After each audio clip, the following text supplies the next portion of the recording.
नमस्कार।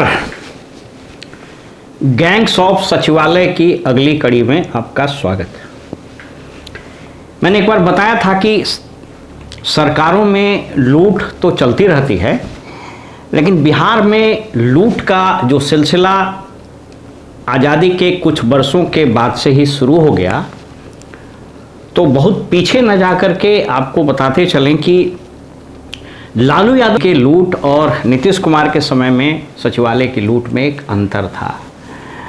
लालू यादव के समय में लूट का अमाउंट भी कम था और उसका तरीका बड़ा क्रूर, विभत्स और डरावना था। इसलिए वे चीज़ें जनता को सीधे पता भी चलती थी और जनता और प्रेस मीडिया में छपता भी था, लोगों में चर्चा भी होती थी। लेकिन नीतीश कुमार में लूट का तरीका अंग्रेजों के उस तरीके से मिलता जुलता है जिसकी चर्चा दादा भाई नेहरू जी ने की थी और जिसकी चर्चा एक प्रख्यात इतिहासकार जेएनयू की प्रोफेसर अमेरिटस डॉक्टर उत्सव पटनायक ने अपनी किताब में लिखा है। दादा भाई नेहरू जी ने कहा था कि अंग्रेज जो लूट शुरू किया, खास करके 18वीं सदी के प्रारंभ में, यानी 1901-2 के आसपास, उस लूट का नाम दिया उन्होंने फिनांस कैपिटलिज्म। यानी ऐसी व्यवस्था की गई कि अंग्रेज अफसर पाउंड में वेतन लेता था, तो यहाँ रुपया को पाउंड में कन्वर्ट किया, फिर उसको वहाँ भेजा, माने लूट का एक तंत्र स्थापित किया। एग्जैक्टली वही तंत्र रिसुश्री और नगर विकास के उन तमाम अधिकारियों की मिली भगत ने किया था। यह हम आपको आज साबित करके दिखाते हैं। मेरे हाथ में ये बिहार सरकार का बजट है। नगर विकास विभाग को कितनी राशि कब कब मिली, 21-22 से लेकर और 26-27 तक मैं आपको स्क्रीन पर भी दिखा देता हूँ। जब आप देखिएगा तो पाइएगा कि नगर विकास विभाग में जो लूट और सेंधमारी शुरू किया रिसुश्री एंड कंपनी ने, और जो आईएएस अधिकारी लोग हैं और इनके गुर्गे, इन लोगों ने कैसे नगर विकास विभाग के बजट को ही बेतहाशा बढ़ा दिया था कि लूटने में आसानी हो। इसलिए मैंने एक वीडियो में बताया कि पशुपालन घोटाला और टेंडर घोटाला में बिल्कुल समानता है। वहां अलॉटमेंट से ज्यादा पैसा निकाला गया, यहाँ अलॉटमेंटों को बढ़ा दिया। जय हो।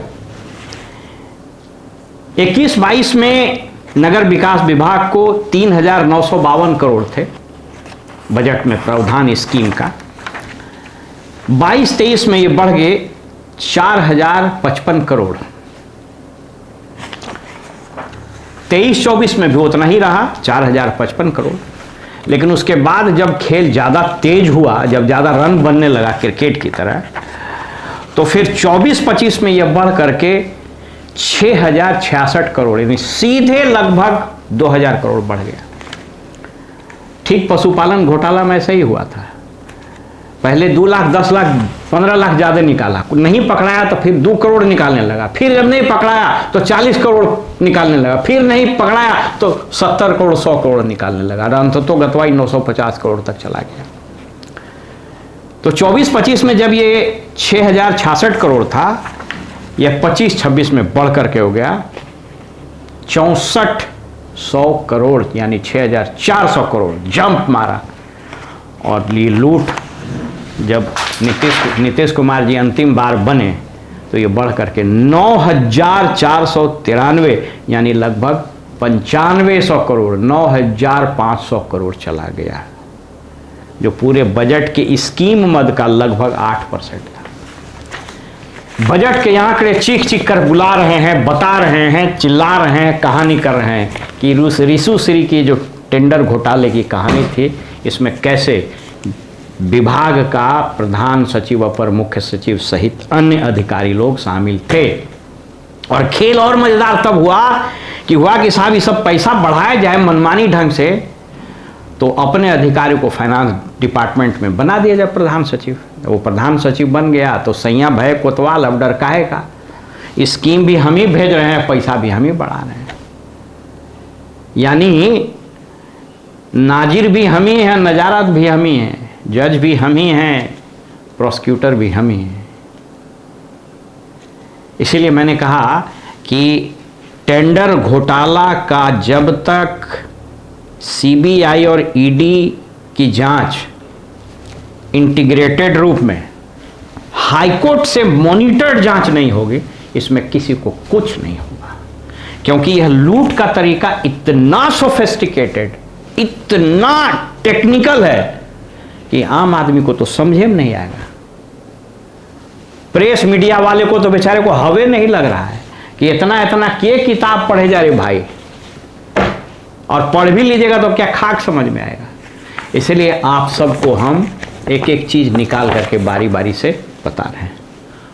तो गैंग्स ऑफ सचिवालय की अगली कड़ी के लिए आप हम मेरे अगले वीडियो का इंतजार करें। और एक अनुरोध है, अनुरोध ये है कि मेरे पास सीमित संसाधन, हम अपने पेंशन के पैसे से ये सारा काम करते हैं, लोगों को अवेयर करने के लिए करते हैं, मेरा और कोई इंटरेस्ट नहीं है। इसलिए इतनी अपेक्षा तो ज़रूर रहती है कि अगर वीडियो अच्छा लगे तो लाइक शेयर करें, कमेंट करें, सब्सक्राइब ज़रूर कर लें और लोगों को भी प्रोत्साहित करें, ताकि हम इस प्रयास में आपके साथ कदम से कदम मिलाकर चल सकें। फिलहाल हमें इजाज़त दीजिए और आप देखते रहिए वॉइस ऑफ रिपब्लिक। नमस्कार।